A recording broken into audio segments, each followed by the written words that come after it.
Bonjour Isabelle Liot. Bonjour Jean-Philippe. Isabelle Liot, vous êtes présidente du directoire et directrice générale de M Lyon Business School. Isabelle, aujourd'hui, il y a un impératif majeur pour toutes les business schools, c'est la question écologique. On le sait bien, l'engagement de M Lyon est particulièrement fort sur ce sujet. Oui, on en a fait un marqueur très fort de la stratégie de l'école, en prenant une première décision, je pense, en juillet 2021, nous sommes devenus société à mission. C'est donc désormais dans les statuts, dans la constitution de M Lyon, de se préoccuper des enjeux à la fois sociaux et environnementaux. Donc ça nous oblige, ça nous engage, parce que ce statut, il n'est pas anodin, il suppose un certain nombre de contrôles. On a un comité de mission aussi qui nous accompagne sur les objectifs sur lesquels nous nous sommes engagés, et en particulier sur la question écologique, comme vous venez de le mentionner, dans tous les domaines de l'école, dans toutes les dimensions de l'école. Alors d'abord sur nos missions à première, que sont la formation et la recherche, et puis dans notre propre mode de fonctionnement. Et c'est toujours un processus d'amélioration continue.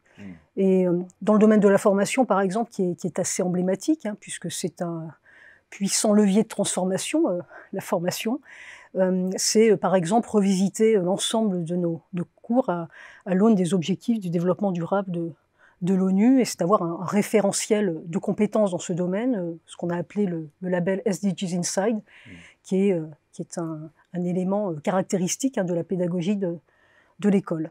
On a des cours absolument obligatoires sur le sujet, un parcours qui s'appelle Agir pour penser, penser pour agir en anthropocène, voilà, avec un certain nombre de marqueurs, de cours marqueurs très forts, comme Futur durable, comme Agir pour la planète, comme notre programme d'engagement responsable. Voilà, tout ça pour bien signifier, marquer, au-delà du bavardage climatique, que nous faisons des choses extrêmement concrètes. C'est vrai que tout le monde en parle, mais... Oui, je pense qu'il y a de réels progrès sur le sujet dans la plupart des institutions académiques, et c'est une très bonne chose. Ouais. Mais on connaît la formule, il n'y a pas d'amour, il n'y a que des preuves d'amour. Là, en matière de preuves, il y a le campus, il y a un doyen associé à la pédagogie à l'Anthropocène. Voilà, c'est des marqueurs forts. Oui, tout ça, qui se préoccupe de ce sujet avec l'ensemble de la faculté, du corps professoral, parce que ce qui est appréciable aussi à M Lyon, c'est que les professeurs se sont tous engagés dans cette démarche, voilà, avec tout ce que ça suppose en matière de modification des cours, de modification des maquettes, d'engagement, d'implication de leur part. Donc ça, c'est extrêmement appréciable. Et voilà, sous le pilotage de Thomas Gauthier, avec un groupe de professeurs-chercheurs autour des Sustainable Studies, voilà, pour là aussi que la recherche soit irriguée par ces questions socio-écologiques.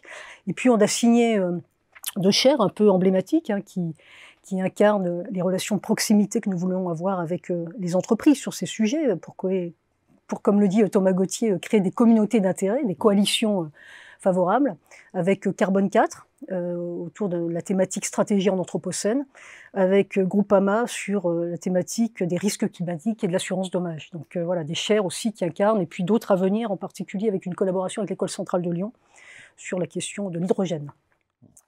Voilà, l'Anthropocène, on rappellera que c'est cette nouvelle ère marquée par l'empreinte de l'humain sur la planète et sur l'écologie, et c'est notre new normal, et donc il est urgent de s'en saisir, nouvel impératif. Absolument, et de créer des modèles d'organisation, des modèles d'entreprise qui soient le plus résilients possible. Merci à vous Isabelle. Merci Jean-Philippe Denis.